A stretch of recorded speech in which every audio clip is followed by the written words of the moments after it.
14లో మరలా మా జగనన్న మైలవరం తీసుకొచ్చారు, ఇక్కడ ఓటమి చెందాం. మరలా 19 ఎన్నికల్లో మళ్ళీ పెండ పంపించారు, అక్కడ గెలిచాం. మళ్ళీ మా జగనన్న పెనమలూరు పంపించారు. ఇదంతా కూడా ఎన్నికల ప్రక్రియలో భాగంగా మా పార్టీ అధ్యక్షుడు జగన్మోహన్ రెడ్డి గారు తీసుకునే ప్రతి నిర్ణయానికి మేమందరం కూడా పార్టీకి కమిట్మెంట్తో బద్దులై ఉంటాం. కాబట్టి ఆయన ఏది చెప్పినా దానికి మేమందరం కూడా శిరసా వహిస్తాం. దాంట్లో మొట్టమొదటి వ్యక్తిని నేనే అని చెప్పేసి మీ అందరూ కూడా తెలుసు. పార్టీ విమర్శించిన నానికి ఈరోజు పార్లమెంట్ ఎలా ఇచ్చారు సార్?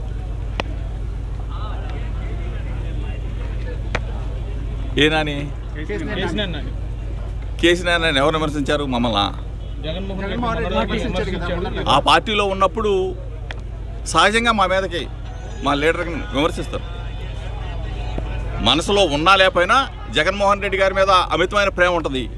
కానీ చంద్రబాబు నాయుడు చెప్తాడు తిట్టమని, తిడుతూ ఉంటారు. ఇవన్నీ కామన్గా జరిగాయి. కానీ నిజమేంటో తెలుసుకున్నాడు కాబట్టి, ఎక్కడ మంచి మనసు ఉందో తెలుసుకున్నాడు కాబట్టి, ఎక్కడ పరిపాలనా దక్షుడు ఉన్నాడో తెలుసుకున్నాడు కాబట్టి, జగన్మోహన్ రెడ్డి గారి నాయకత్వం కావాలని చెప్పేసి కోరుకున్నాడు కాబట్టి కేసీఆర్ గారు వచ్చారు, ఆహ్వానించాం.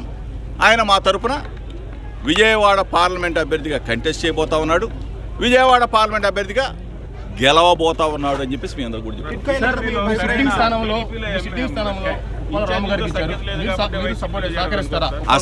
అసలు నా విషయంలో ఇంత కూడా ఎవరు ఆలోచించాల్సిన జగన్మోహన్ రెడ్డి గారు యుద్ధంలో దిగి యుద్ధం చేసినామంటే ఆ యుద్ధం చేసి రావడమే.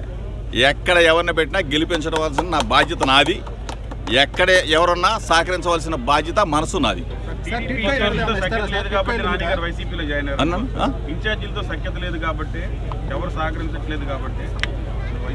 అదంతా కూడా అంతకుముందు పార్టీ వాళ్ళకి సంబంధించిన నిర్ణయం.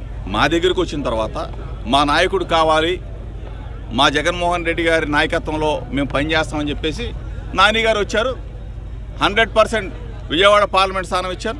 డెఫినెట్గా ప్రజల అభిమానం ఉంటుంది, ఆదరణ ఉంటుంది. జగన్మోహన్ రెడ్డి గారు చేస్తున్న అభివృద్ధి సంక్షేమం చూసి ప్రజలు బ్రహ్మాండమైన మెజార్టీతో గెలిపించబోతా ఉన్నారు. విజయవాడ పార్లమెంట్ కైవసం చేసుకోబోతున్నారు.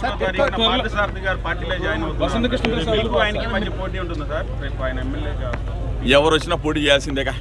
నేనైతే పెనమలూరు అభ్యర్థిని, వైఎస్ఆర్ కాంగ్రెస్ పార్టీ ఫ్యాన్ గుర్తు మీద నేను పోటీ చేస్తా.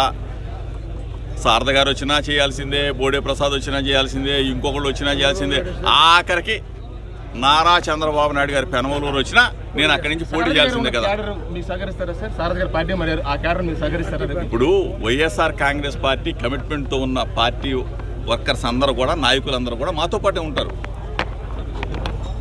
శారదాన్న మంచోడు, మరి అటు వెళ్ళాడు. జనం చూద్దాం.